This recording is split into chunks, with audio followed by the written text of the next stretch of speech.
It's always nice when things turn on properly. It's always a worry of mine. I've got a ray gun today. I'm pretty badass. What's the actual name of this ray gun, Curtis? That there is called the Vatech Easy Ray Air Portable. Boom. Boom. Sweet. Awesome. Live back, not live, maybe live. Sort of. I'm back in studio today, and you can hear somebody else in here with me. Hey, Mark. He's here. It's the guy. We're just going to get right to this. I'm excited today because if I can figure stuff out again, we're going to get the music off. We're just going to get right to it here. Oh, wrong screen. We might be talking about something like that. Curtis Taylor from Vatech joining me in studio today, and it's always a challenge. I'm challenged right now. Are you? I think so. You seem like you got it all under control. That's the illusion. Yeah, I'm the same way. It's all just an illusion. Nobody has it under control. And maybe some people have it somewhat figured out. That's right. Yeah. It's Anyways, let's hear a little bit about yourself. I know you have some history with Sinclair. Mm-hmm.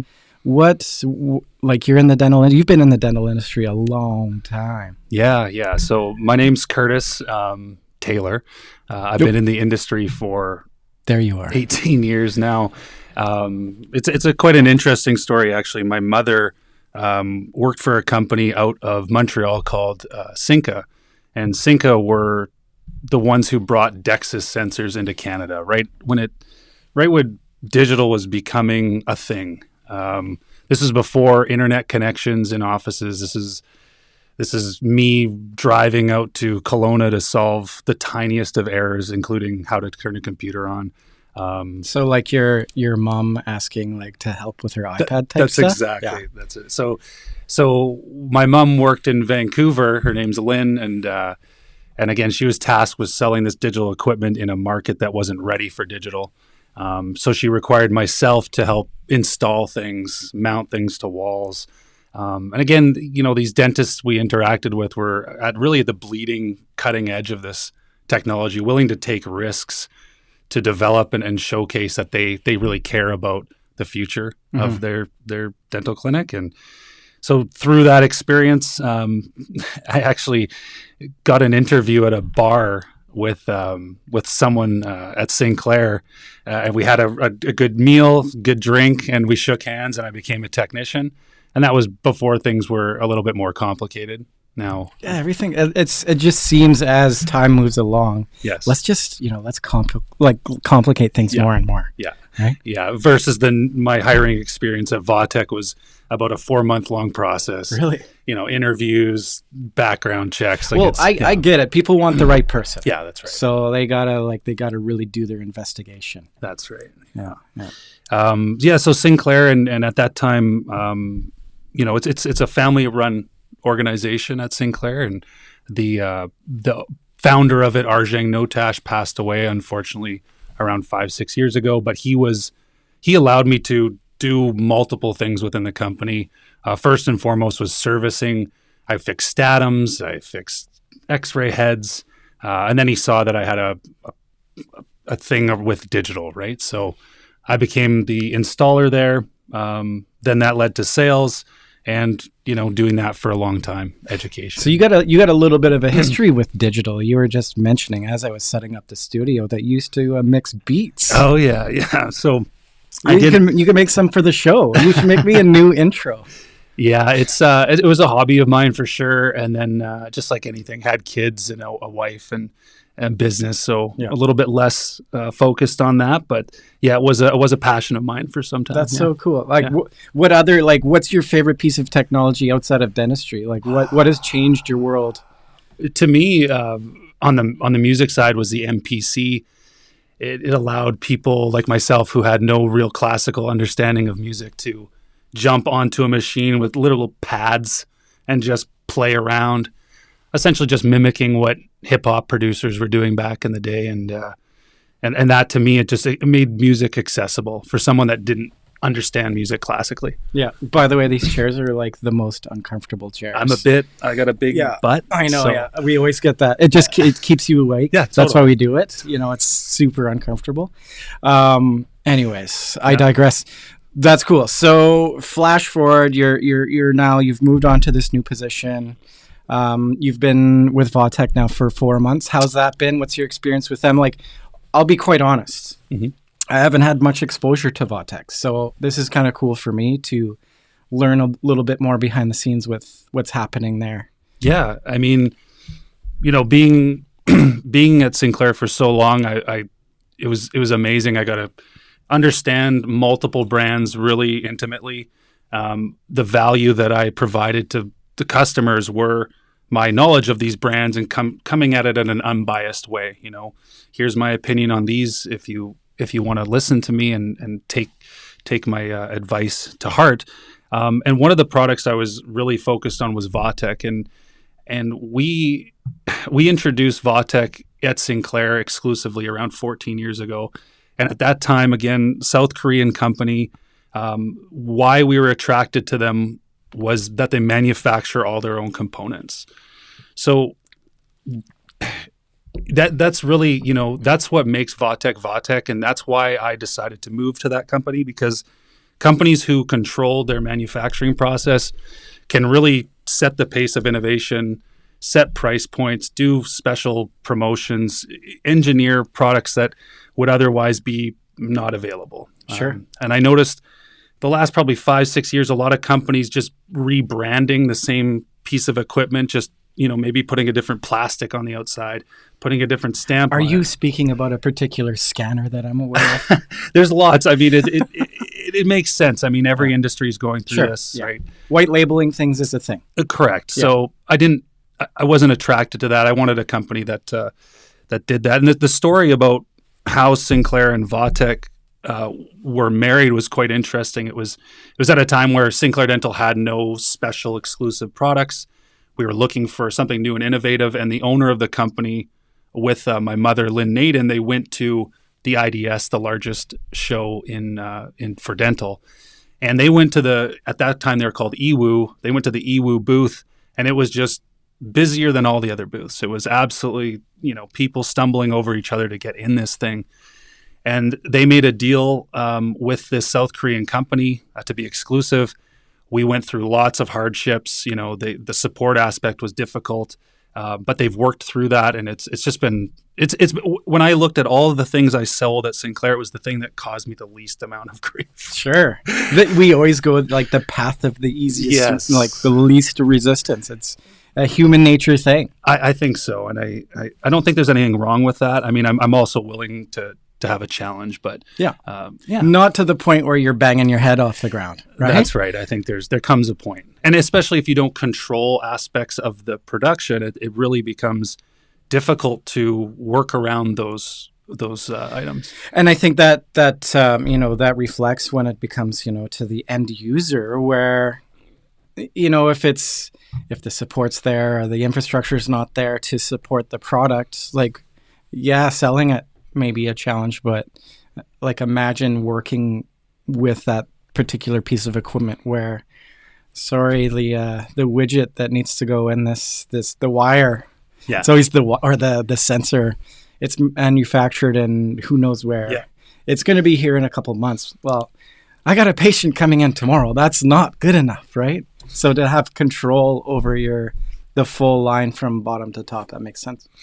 Yeah, it's interesting when you know, interact with dentists, especially dentists that are kind of first on the scene, kind of how they think of us as salespeople as kind of like they're all just trying to get our business. So let's get into that, because like on LinkedIn, I did some research on you. You coin yourself as a digital educator. Mm-hmm. So how does that conversation go? And let's start off with the guy just building his practice. Like, we're looking at a time and age where, you know, all of these pieces of equipment are becoming standard practice. Mm-hmm. You know, and there's such an array, there's such a spectrum of practices out there now, from walking in and seeing those paper charts up in the back. Yep, still have that. To texting that your appointment's ready. You go in, you sit in the chair, get your treatment, and you walk out and your payment's already been processed. And the x-rays that have happened are already imported into the practice management software. Yeah. So how does that conversation go? Because what these dentists are learning in school, I don't think the education is keeping up with where the technology is at, especially when we now include AI. And we're going to get into that. And something that I'm really excited about. Yeah, I think, when we meet new office or new potential clients that are building offices, we always got to consider, just like any good salesperson, any good consultant, I'm asking them multitude of questions. I mean, the standard still seems to be a digital pan with some sensors or a phosphor plate system, depending on, do you see lots of pedo patients? Are you more focused on, elderly? But it seems like now every dentist wants to have a massive scope of opportunity, no matter what the age is, no matter where they are. Though they don't want to limit themselves, right? Yeah. If they bring an associate in or whatever, the future proofing. That's right. And I mean, I think most dentists, when they meet with us, undersell themselves. Like, the common practice now is, hey, I want to build out 8 operatories. I want a future CBCT, but I'm going to just start with 3 operatories, right? Yeah, I see that quite often. I understand. I mean, I'm very frugal when it comes to my money, so I understand that. But I feel like they're underselling themselves, and in most cases, we're seeing these offices being built out to their full capacity way sooner than they expected. Mm-hmm. Their patient base is increasing, and really a problem with just how do we fit these patients in here? Mm-hmm. One of my questions on the digital side is always, are you future planning for CBCT? So there's quite a bit of a process involved depending on which province you're in. So most of what I'm doing is educating the doctor on those steps. How do we get your office in compliance so that you don't get shut down when the radiation people come by? And that includes working with design teams, with contractors that specialize in this. So even if you're starting with a 2D product and upgrading, we just want to we don't want to have a contractor come back in there 3 years from now, gut it open, repaint.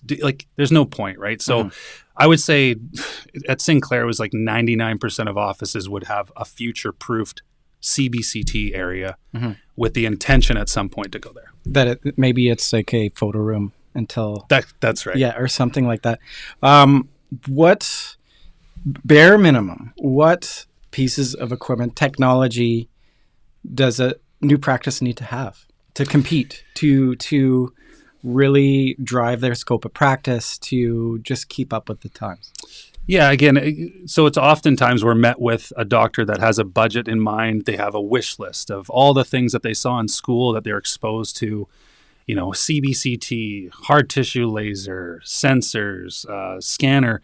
And then oftentimes once you get down to the, 6 months out, your budget has been squeezed because of all these unexpected costs, typically with contracting and permits. So, I mean, the most fundamental on the base level would be a 2D pan, a couple sensors.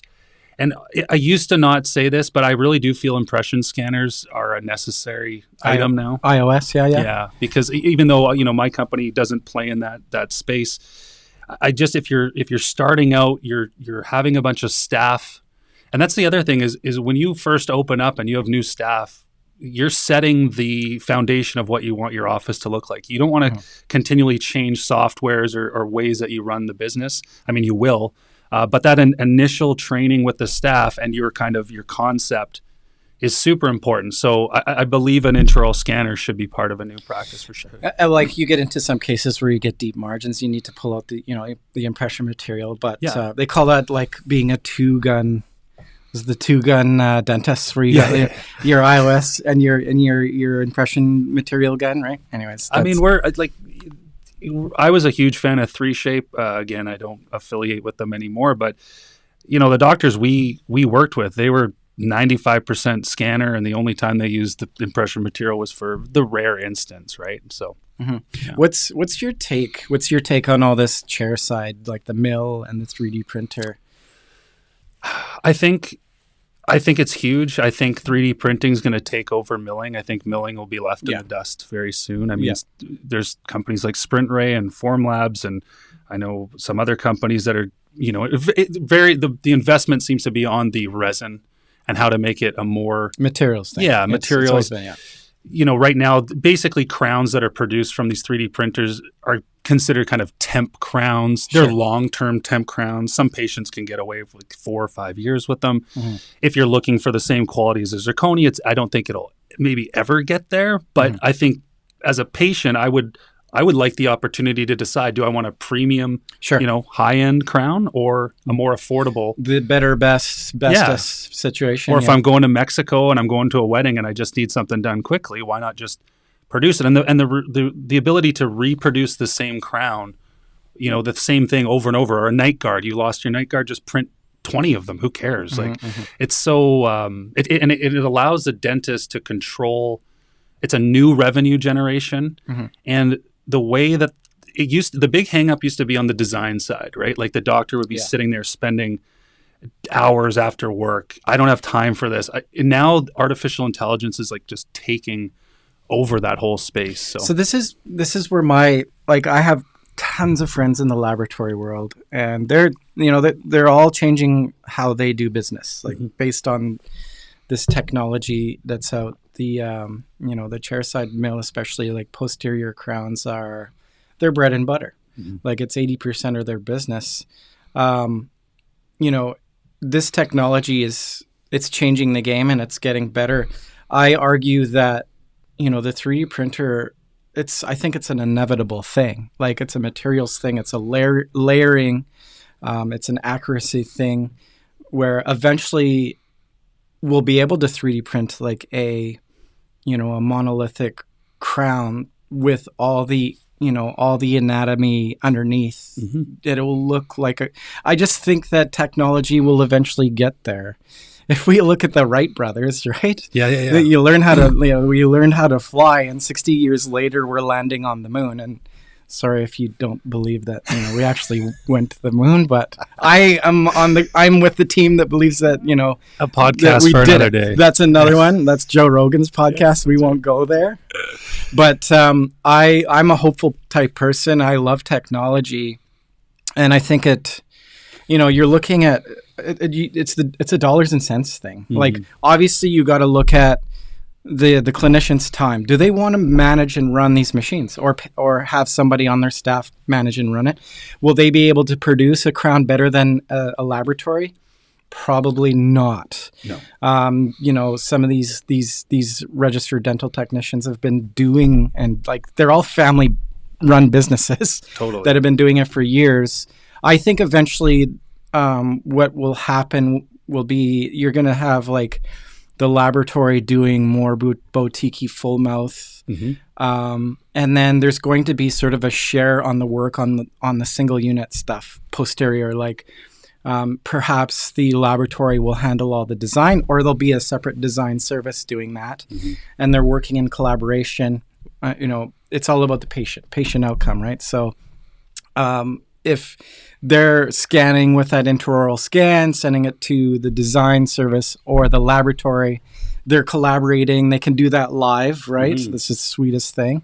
Even when they're in the chair, sometimes I've seen that happen. It's really cool. Like, doc, you need to like work on like, whatever surface area it is, like remove a little bit more, just so that veneer or crown snaps in that much better, or it could last that much longer.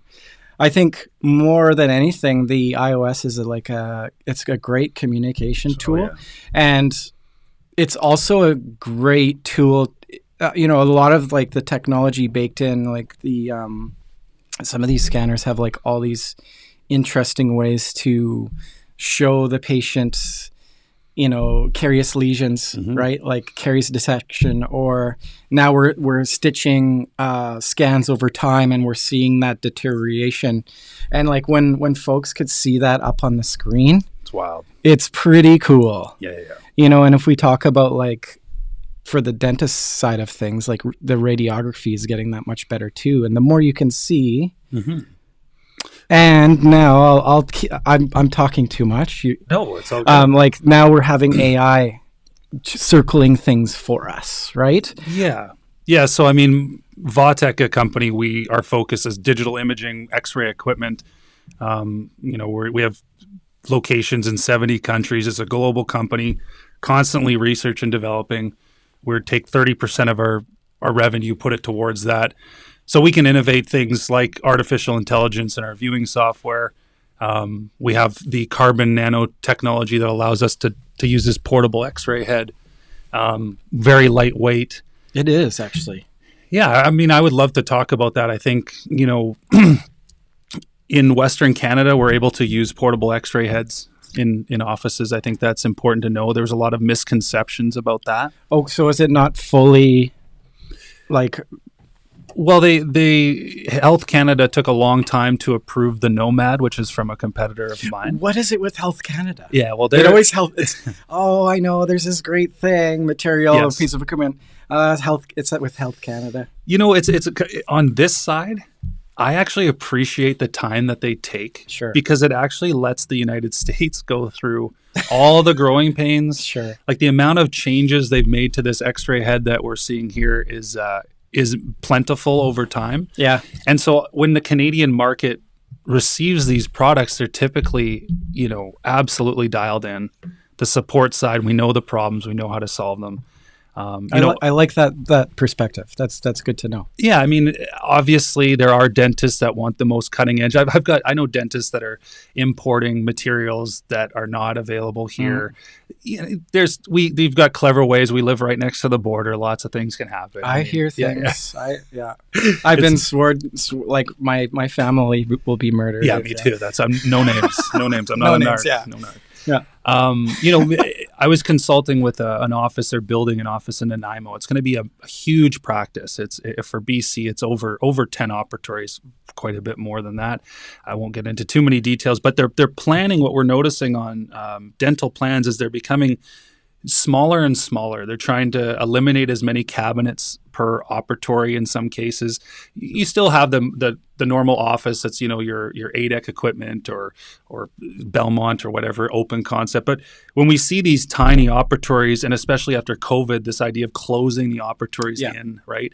Maybe this pandemic happens again, which God help us if that happens. But we start to look in the operatory. Now we got an overhead light. We've got a chair with a huge delivery. Now we got an X-ray head. Mm-hmm. Now we're multiplying. We're not even putting pass-throughs to share X-ray heads. So the office is going to have to buy 12 to 16 individual X-ray heads with wiring that the contractor has to put in, backing, versus getting one or two of these portable X-ray heads and just walking around and doing it that way. So what's the hang up with these? Are they do they... is it dependent on Wi-Fi? Obviously, we're wireless. No. It's just... Does it store the data and then you're plugging it in? No. So this device just produces the radiation. The sensor sits inside the patient's mouth. And yes. It's all good. Yeah. So again, it's just eliminating that wall mount X-ray with that big long arm. It just allows people to move thoroughly. The hang up with it would be, we want you to consult. If you're a doctor and you're thinking about putting this in, have someone like myself or the competition talk to your staff, because it's more of a psychological boundary, right? Even though it's been Health Canada approved, even though it says it's 100% safe, and Dan Hansen and the BCDA and all these regulatory bodies are totally fine with it. If you have that one staff member that is reluctant because they think or perceive that they're getting radiation, we have a big problem. Right. Because when we're looking at dental offices, what I'm seeing is staffing issues are number one, paramount. Mm-hmm. So the last thing you want to do is interrupt that whole thing with a product that may frustrate them. But from a business perspective, from a safety perspective, it's more than safe. It's, again, Health Canada puts it through the ringer. So again, if you consult with your staff and you have an understanding, then this could be a great solution. So here, I'm going to redeem myself on the whole radiation thing. Picture this thing as a flashlight. So X-rays are a form of light rays, and they shoot the rays this way out of it. Correct. Would that be a correct assessment? 100%. Have I redeemed myself? You absolutely have. Yes. Yeah. I'm still a nerd. Yeah. I mean, when clearly, especially when I start selling CBCTs, the question come up about radiation, how Yeah. much dosage is occurring, and if you have, Do we, like, with the equipment of today, do we even have to worry about microsieverts? Like, I know some of these, full cone beams, they're taking less shots than going for, a 3-hour flight down to California or something like that. yeah, I mean, How many bananas is it? Right? yeah, it's when you do put things in perspective. One of the funny things I saw was not funny, but smoking a pack of cigarettes a day is about 4 times your daily radiation exposure. Who can afford that hobby anymore? Yeah, who does that? You're right. Bananas output a ton of radiation. But yeah, in the day in the life, if you really understand it, I have a graph that shows, daily radiation, full mouse series, pan. Really, it's negligible, but you could also have the argument that every microsievert counts, right? Sure, So I yeah. can't, what we can say is that scan times for all CBCTs and PANs are really low at this point comparative to where they were. The dosage levels decreased, the image quality's increased. Most offices, they have a concern because they care about their patients, and when it's explained to them, they typically have no problem. Yeah, not to sound careless, I guess. Yeah, we have to consider the amount over time is sort of like, that's the benchmark, I guess, we're looking at. Totally. Yeah, I mean, it's important. I think it's important to understand, especially if you're having, a lot of the hygienists I meet with, assistants, they really care about the patients, right? Mm-hmm. They've heard their concerns. Maybe they're going through cancer treatment. They're really, really want to make sure that everything they do in the office is necessary first and foremost, and limits the amount of radiation exposure. So I need to accommodate that. So we provide graphs that we send when we're doing training. There's even some products out in the market that I'm probably butchering the actual name of it, like transillumination. It lights the tooth up like a light bulb, and then you could see those carious lesions. Even interproximal where there's zero radiation, and it's good to sort of set you up to like look in an area. I know it's not, you can't use that as like a proper diagnosis with insurance maybe yet. Maybe there's needs more clinical trial out there. Well, if you're waiting for insurance to cover something, you're going to be waiting a long time. Sure. Yeah. Yeah. It's a business that doesn't want to pay out. That's, but you're totally right. I think especially when it comes to like pediatrics, right? We're ultra concerned about our children being exposed, having something like an iTero that we scan, we're able to see caries, and then advise the parent at that point that we need to take a radiograph to understand it better, because that's the number one way to see caries. You can try to do all these other things, and they do a decent job, and they're good at discovering. But the ultimate, how deep has the infection gone? All of those things can only really be seen by an image through a radiograph. Like when I look at it, when I have conversations with like family members and stuff, the ones that, I won't say any names here again, the ones that haven't been to the dentist in 10 years, right? Those folks. Yeah.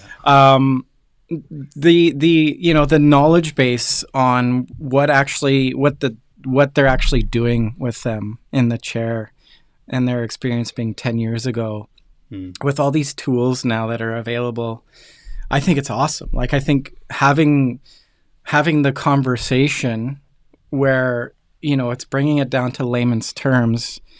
Like, I remember, as a kid being in the chair, you got, I got a cavity, right? And, you have the dentist, like, you got a 4.7 on MO5 on 2, you got a 7.72, like having, the dentist talking to the CDA, and you're like, oh, yeah, that sounds bad. Yeah. But now the ability to like have that up on the screen, and the dentist going, look, Mark, like right here in between these two teeth, I'm going to zoom in here, and it's like full screen. You have a cavity that's forming here. We're going to watch it, or we're going to have to get you in, or whatever that might be. Totally. Not only that, like subgingival too, now you can see like what's happening with the root systems and all that. Like if people are using these tools, we talk about case acceptance all the time. Dentist on demand, like, accepting treatment. I feel like I'm a sales, if I'm trying to push this patient into treatment, it's no, like what happens? I'll let you answer this. What happens with a patient if they don't do something with something that's going on in their mouth?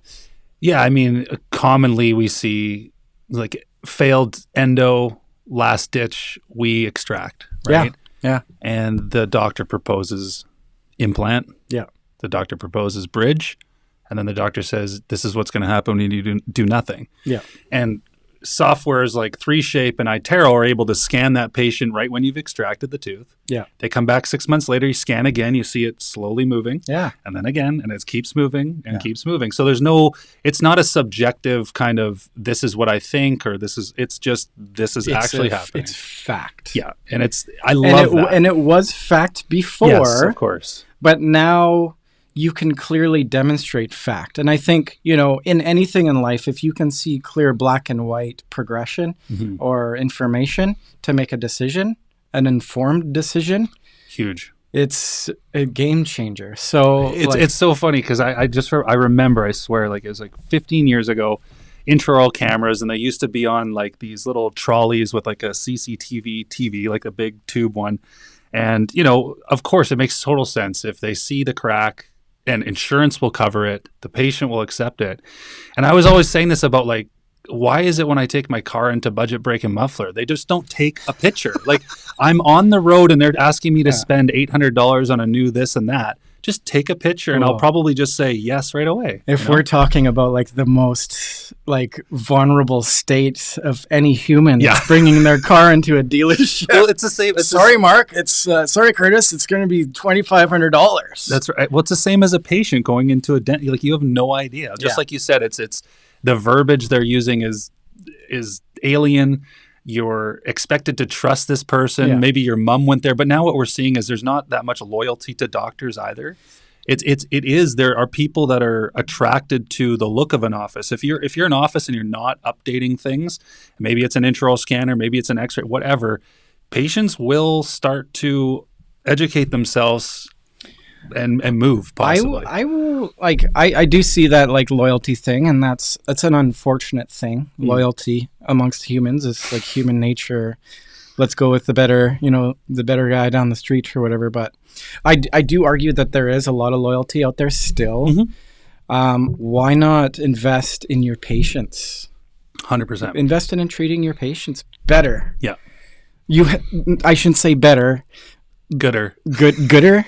I don't want to offend anyone, obviously, but that's what this is. This is like enhancing your ability to take care of people, Yeah, I mean, when we started introducing impression scanners, it would always be the conversation started with, well, how much is this going to save me on impression material? I mean, it's natural, right? Well, that's a silly conversation now because like it's so not the impression conversation. Correct. And that's shitty. It's like it's a terrible way to now we have to backtrack. And like I talked to Faraj, had this conversation with Faraj Edher, and I think he nailed it. Like I know you're going with this and I cut you off and I'm sorry. You do. But we started off selling the intraoral scanner as a replacement for impression material.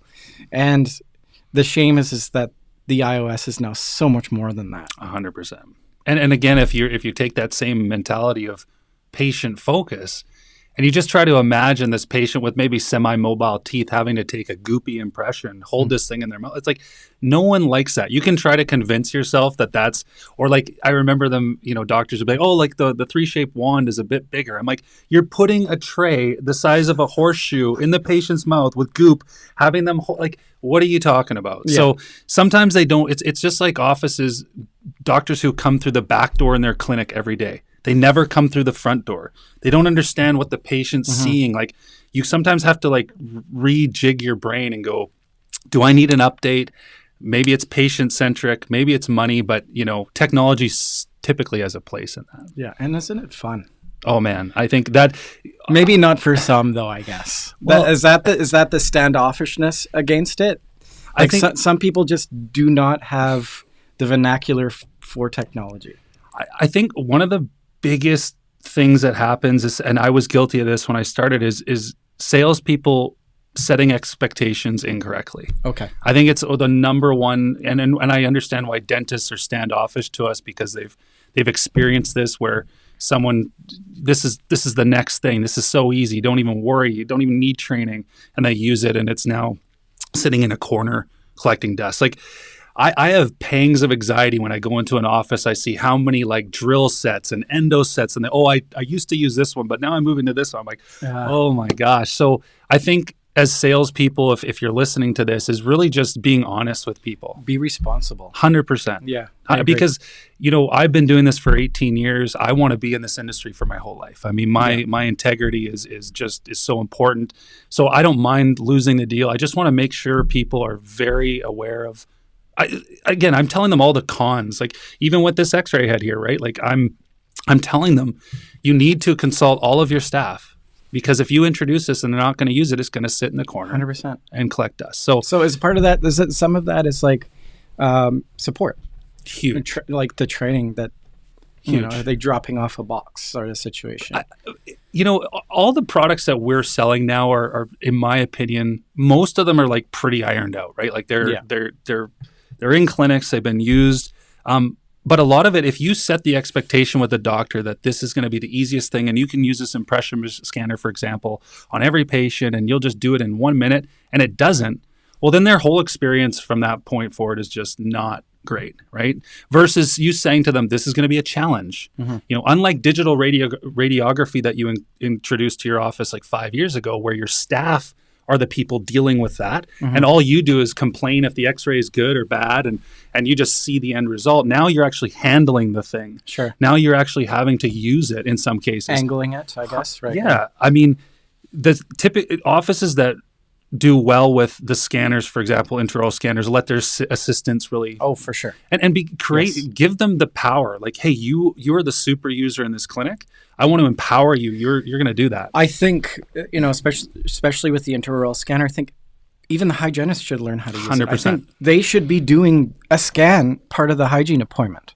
Huge. You're getting a digital record of each patient. That is huge. And how painless is it to do an intraoral scan? Some of these people have it dialed down to like a 2-minute. Oh, huge. Full both arch, right? Yeah, I mean, you go to ortho clinics that are just pumping this stuff out. iTero, 3Shape, whoever. I mean, they're flying. Mm-hmm. The time is not. It's just it takes some time, right?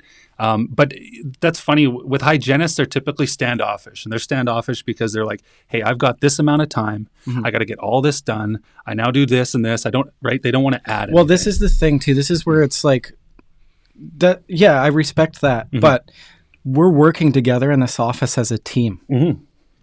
We're doing this so that we're taking care of the patient. Correct. I appreciate that you have all these things, but you work harder in your area and do the things that the entire office does, and everybody else does that. It's such a better environment. But the difference, I think, is a doctor who just, this is what we're using now. Sure, yeah. Versus, again, the consultative, again, it's not the inmates running the asylum. Yes. It's a consultative... The dictatorship. 100%. And one of the best things doctors can do is if they're thinking about incorporating this, is just bring the manufacturer rep in, bring a digital specialist in, have them explain and show the hygienist what value is garnered through this technology. Yeah. And goodness, we're talking about, you're supporting this product. That's a service that you should be providing. Huge. If somebody, like, especially we're talking about, staff turnover. If there's somebody new to the office and they need to be trained on this particular piece of equipment, mm-hmm. there should be some support there for that new personnel to come through to hop on with a manufacturer rep mm-hmm. and go through the piece of equipment. 100%. I think it's the number one thing is the training, right? I mean, all the products that we include are hands-on training. We pride ourselves on that. We are getting to a point, though, where a lot of the products I sell specifically are so they're just dialed in so easily that, for instance, I did a CBCT training online, and they took one shot, and they're like, "Okay, thank you, that's good. We're good." They get it. Yeah. So, sure. And the amount of and what also happened through COVID, which was a blessing for me, is my team at Vatech created individual videos for each component that we sell. Perfect. And these aren't 40-minute long videos. They're just very direct to the point.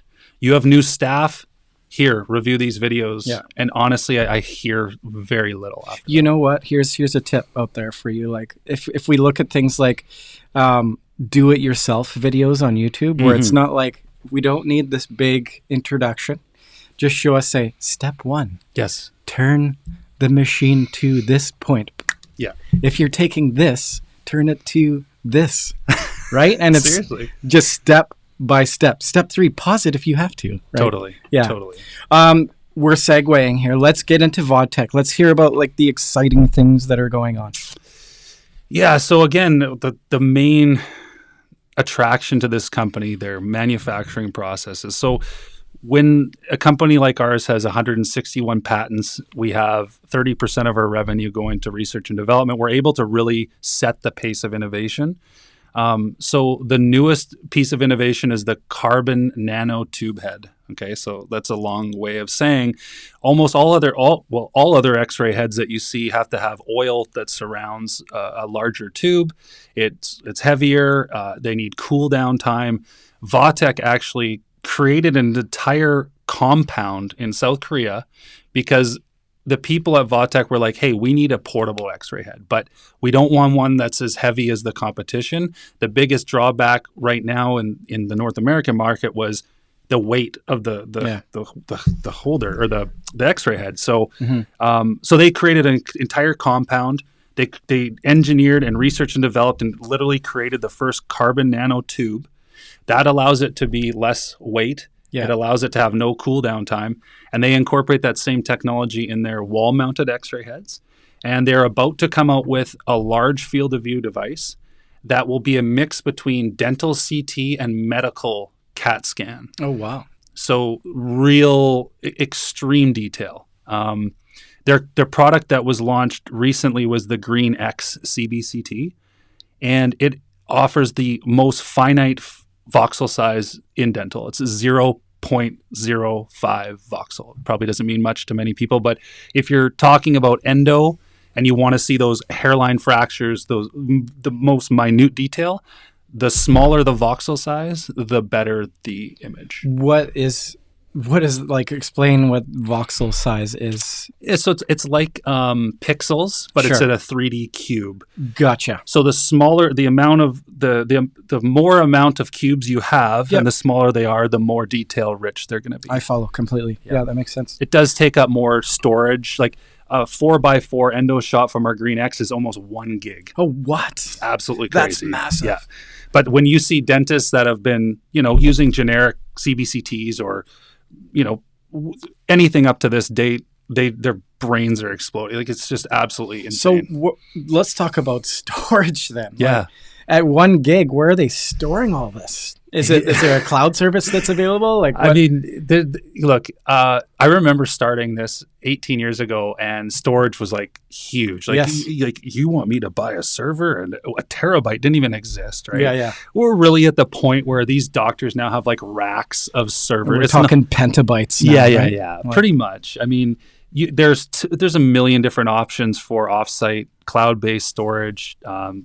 Still the typical is just a couple external hard drives. They're kind of backing things up. I know. I've got like this little, it's like, this big, and it's 10 terabytes or whatever. Yeah. Right? So storage, that's not a huge concern for most people anymore. And again, I sometimes get some pushback. They're like, why is the file size so large? I'm like, you want the detail, right? Yes. Well, why do I need a special graphics card? You want the segmentation and the AI, right? Or it's like, the frame, back to old school, like you're loading up, you're on a site, or it's like the images just.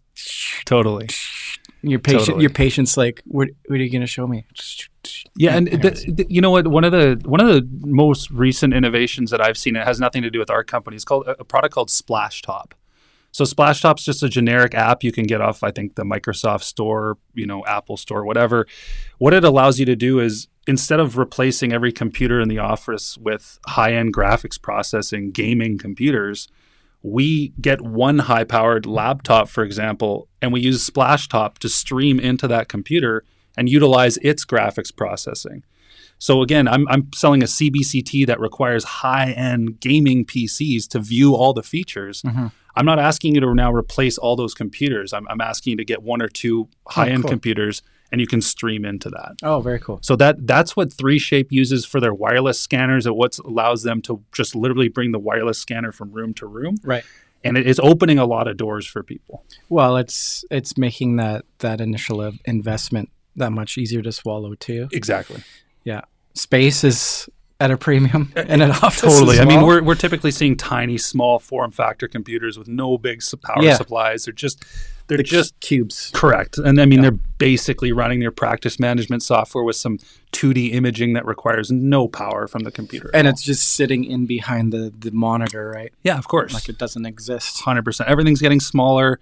Aesthetics are driving, the design of offices. People are more particular about that. Yeah, we're going to a spa now. And we'll go back to the conversation that I've been having with my family, is that's where it's going. Like it's all about patient experience. It's all about decreasing anxiety. And how do you do that? By showing people in the chair what you're doing and what's going on, and having the proper tools in place to make, like, obviously there's going to be some pain there. It's but reducing.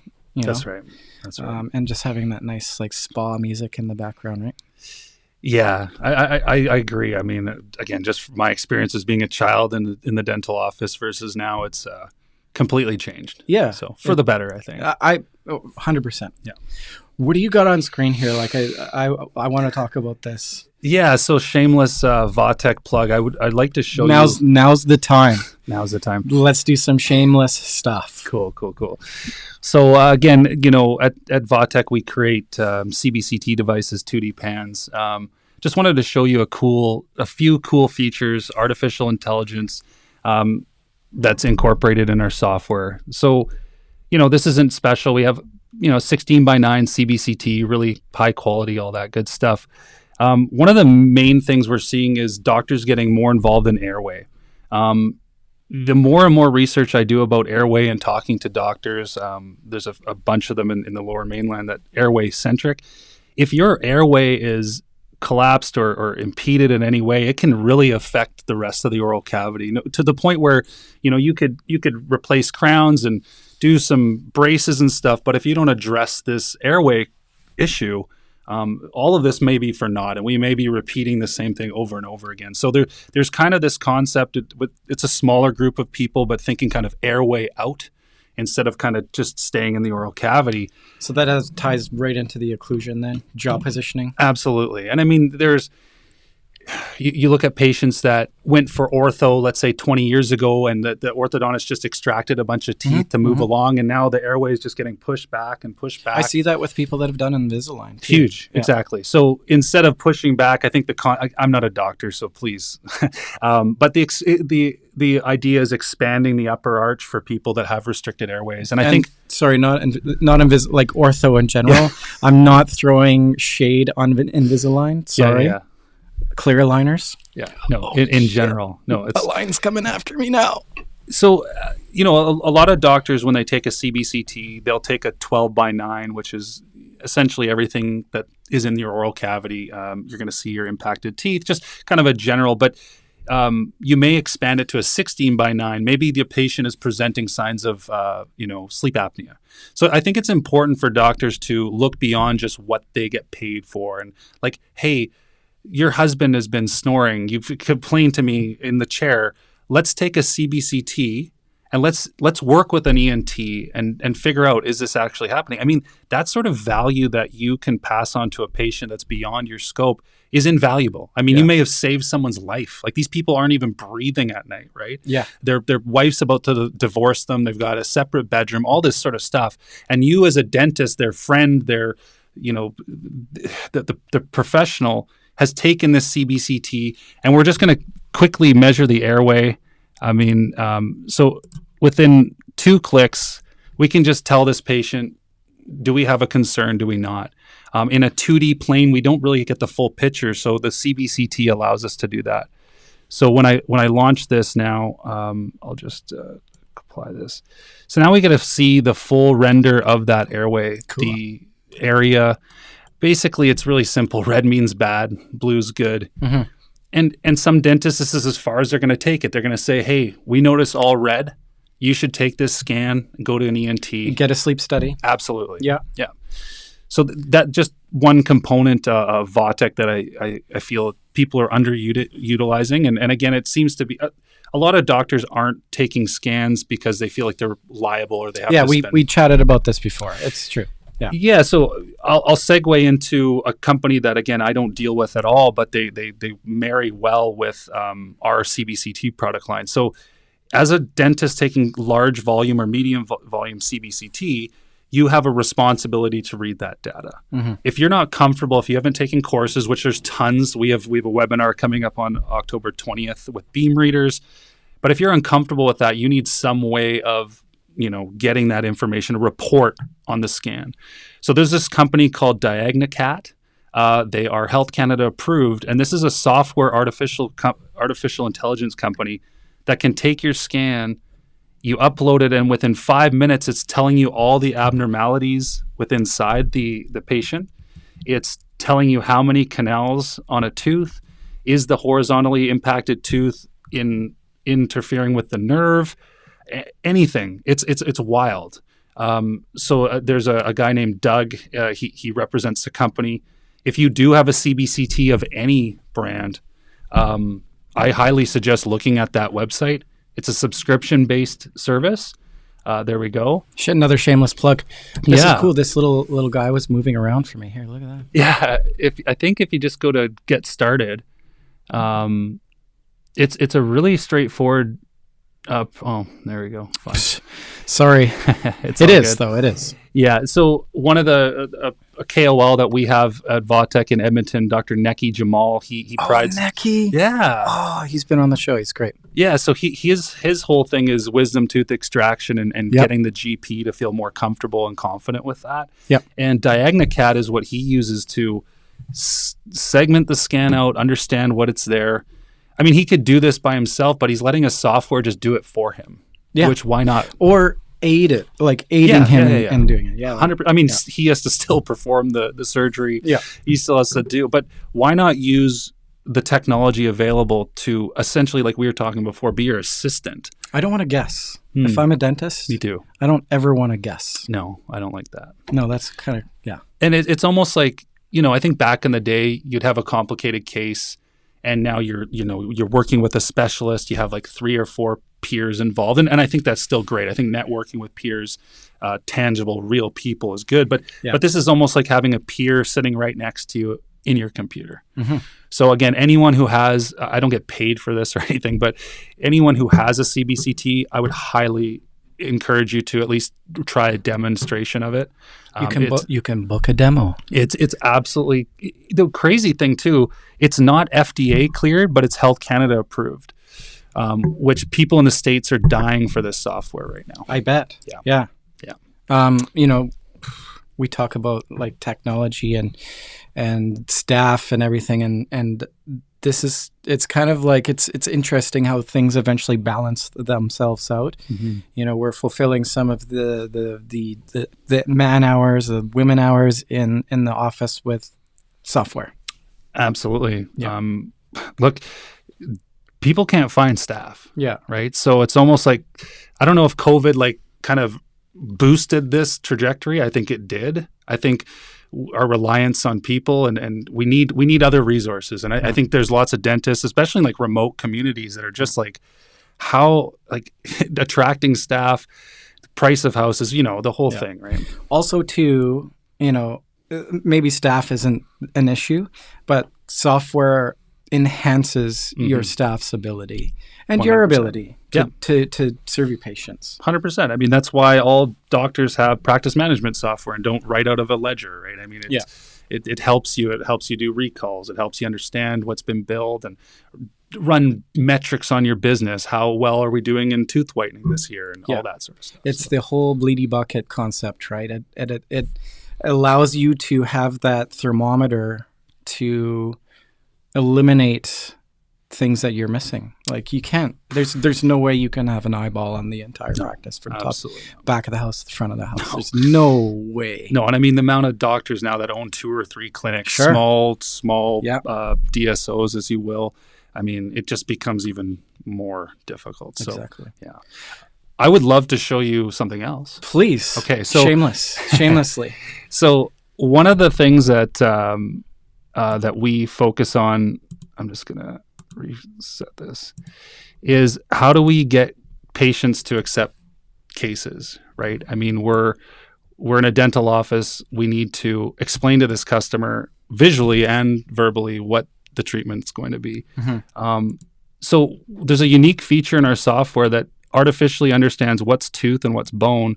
So it allows me to extract a tooth without it actually being extracted. So let's say in this case, they've done an endo, it's gone far enough. There's nothing we can do other than extraction. The patient really just wants an understanding. So we can digitally extract that tooth. So we digitally extracted tooth 4-6. We insert implant into tooth 4-6. We put a crown on it. Obviously, I'm ripping through here. Choose our implant that we like. I'll choose Straumann because it's very popular. No, he's got no. Straumann isn't paying him. No. And I just insert, and within 3 clicks, it's inserted in the location. Well, I have a crown. It's not. None of this is going to be the final outcome. We're typically, when a patient comes for an implant, we're taking a CBCT. Patient leaves. Doctor works through the workup and then proposes something. In this scenario, patient's still there. We know that the tooth needs to be extracted. We know an implant. Who cares what brand it is, what size? We just want to show the patient what we're thinking. Yeah. Then we may take it a step further, right? We may say, okay, this is the proposed implant. We can go take some screenshots, and we can go to this consult tab. Oh, wow. And we can take specific screenshots of this patient and then show an accompanying video that educates the patient of exactly what that treatment is all about. Is that red circle a nerve? Yes, that's correct. Yeah. Cool. This is sweet. So there's video libraries. I mean, I think there's over 300 different video libraries. There's endo videos. Just, again, a whole bank of videos so that you can visually show your patients what's about to happen and narrate it, and then have a specific shot of the patient next to it. So I think that's really cool. And like, this is exactly what we were just talking about. Like, this is so cool. Yeah, I mean, use everything at your disposal, right? I hate assumptions, right? Like, I explained it to the patient, or me as a sales rep, I explained it to the doctor. Well, they're looking for more than that. Well, use everything in your disposal, but make sure that if you've invested in a piece of equipment, that you know how to use it, like to what it was developed to do, to its entirety. That's a huge, I mean, you hit on something major there. I think, I do these trainings. The doctors are opening up a clinic. They've got a training on a sterilizer, on a cabinet, so I would say any office that's opening up, have people come back 4, 6 months, a year later. Most of us are willing to come back and do a refresher. I want you to use the most out of your equipment. But the idea of doctors only using 10% of the capability is something, it just... it hurts me. And it's kind of on you, I guess, on you as the responsible guy.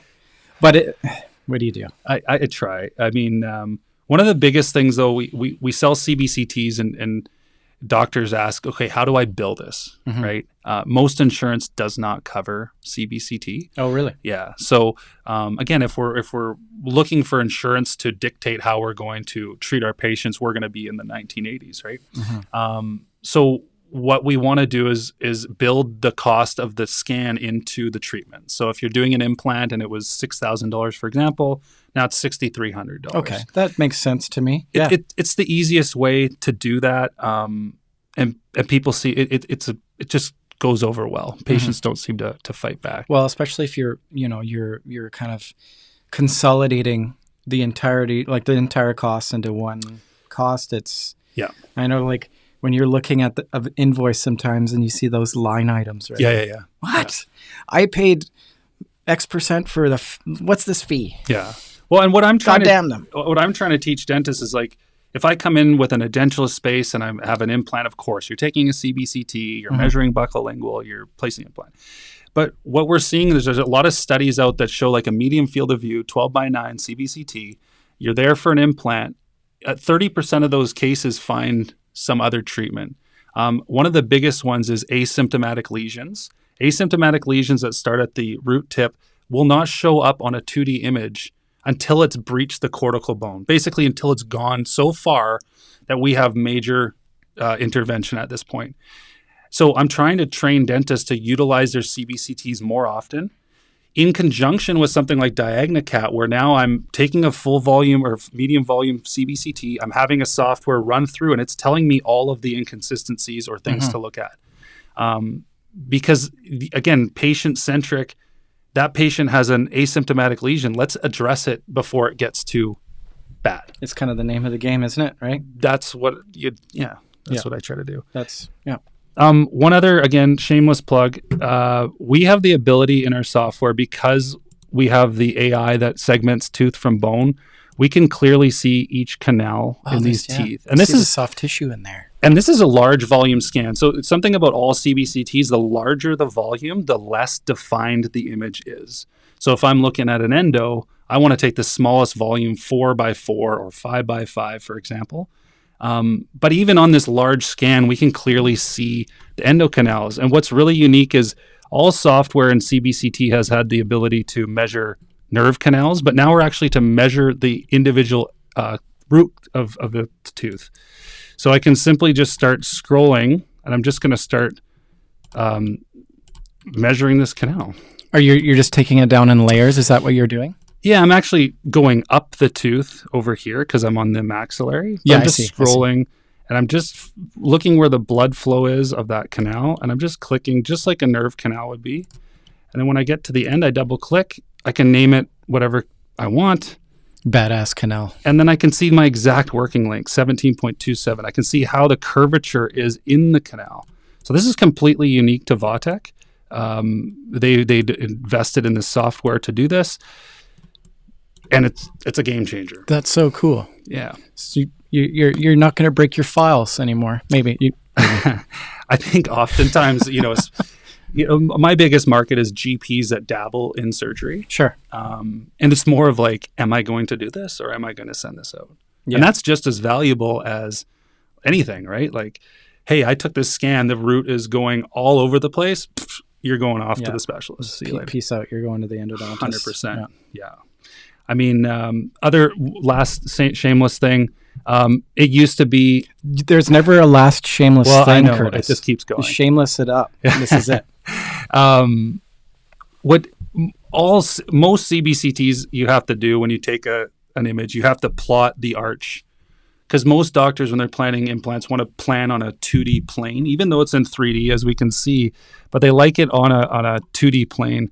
And this is really cool because I can actually take this box around, and wherever this line is, this is the representation. I haven't had to go and click through those arches. It's just automatically done. And what's really, it seems so ridiculous, but the ability to tilt this to be in line or parallel to the tooth that's incoming is huge. Most softwares are actually restricted like this. So then you're coming into the tooth on a 45. Yeah. It's not making sense. So other features, we can click the implant and it knows the bone density around that implant, which is very, very beneficial. That's super important. Yeah. So that's it. You got no more? Come on. There's going to be another one. Yeah, I mean, again, a few different things. Like because we manufacture all of our components, we have a full 10-year warranty on our CBCTs. So it's unique. Cool. That's pretty unique. Yeah. Well, sir, yeah. I feel like we're going to have some more sessions. I feel it. I do too. Yeah, this has been great. Thank you so much for coming to the studio. It's always nice having folks here with me. It was a pleasure. It's nice in here if you have an opportunity. Yeah, we've really done it up here at Dentist on Demand. Shameless plug. Yeah. Final question is Curtis, is a hot dog a sandwich? Wow. That's I'm going to say no. Okay. No. All right. You need more. You need more than bun and meat. All right. Perfect. Hey, there's no wrong answer. Okay. So. Anyways, thank you very much for joining us today. It's been nice having you in studio with me. Any questions for Curtis? How do we get a hold of you, Curtis? My email is ctaylor@vatechamerica.com. My Instagram page is vatech_Canada. My wife runs it. I have no connection. I don't like social media, so she does it all for me. I'll have it. It's all in the description below. Yeah. So if you scroll down, it will be all in the description. Thank you. Thank you so much for coming in. Thanks for having me.